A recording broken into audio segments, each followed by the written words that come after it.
Hello guys, ഇന്ന് ഈ video പറയുന്നത് സ്പോട്ടഡ് ക്യാറ്റ് ഫിഷിനെ എങ്ങനെ വളർത്താം, പിന്നെ അതിൻ്റെ മെയിൻ്റെനൻസ്, അതിൻ്റെ ഫുഡ്, അതിനെ വളർത്തേണ്ട സൗകര്യങ്ങൾ എല്ലാം ഞാൻ ഈ വീഡിയോ പറഞ്ഞു തരുന്നതായിരിക്കും.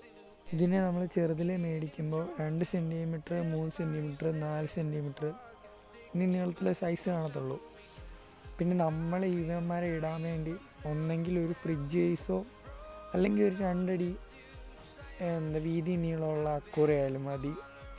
പിന്നെന്ന് വെച്ചാൽ ഇവന്മാരുടെ ഫുഡ് രീതി, ഈ 2 സെൻറ്റിമീറ്റർ 3 സെൻറ്റിമീറ്റർ ഉള്ള സമയത്ത് ഇവന്മാർക്ക് നമ്മൾ തോട്ടിലെ മറ്റേ പരലും പൂഞ്ഞാനും എന്നൊക്കെ പറയുന്ന മീനെ കത്രിക വെച്ച് നുറുക്കണം ചെറുതായിട്ട്. എന്നിട്ട് നമ്മൾ അതിനെ ഇങ്ങനെ ഇട്ട് കൊടുത്താൽ മതി, അവന്മാരെ വന്ന് എടുത്തോളും. അതുപോലെ തന്നെ പറയാനുള്ള ഇവന്മാരുടെ ഗ്രോത്താണ്, പെട്ടെന്നാണ് ഗ്രോത്ത്. ആ ചെറുപ്രായത്തിൽ നിന്ന് ഒരു 1 അടി 2 അടിയിലേക്കുള്ള ഗ്രോത്ത് എന്ന് വെച്ചാൽ പെട്ടെന്ന് നമുക്ക് കണ്ടുകൊണ്ടിരിക്കാൻ പറ്റും. സത്യം പറഞ്ഞാൽ ഈ 2 മാസം ഒരു 1.5 മാസമൊക്കെ ആകുമ്പോൾ നല്ല രീതിയിൽ ഗ്രോത്ത് കയറും, നമുക്കത് അറിയാൻ പറ്റും. അതുപോലെ നമ്മൾ ഫുഡും കൊടുക്കണം. അതുപോലെ തന്നെ ഇവന്മാർ 1.5 അടി 2 അടിയൊക്കെ ആകുമ്പോഴത്തേനും ഇവന്മാരുടെ ഫുഡ് രീതി കൂടും. അപ്പോഴത്തേനും നമ്മളൊരു മത്തിത്തലയൊക്കെ ഇട്ട് കൊടുക്കുകയാണെങ്കിൽ ഇവന്മാരെ വന്ന് എടുക്കും.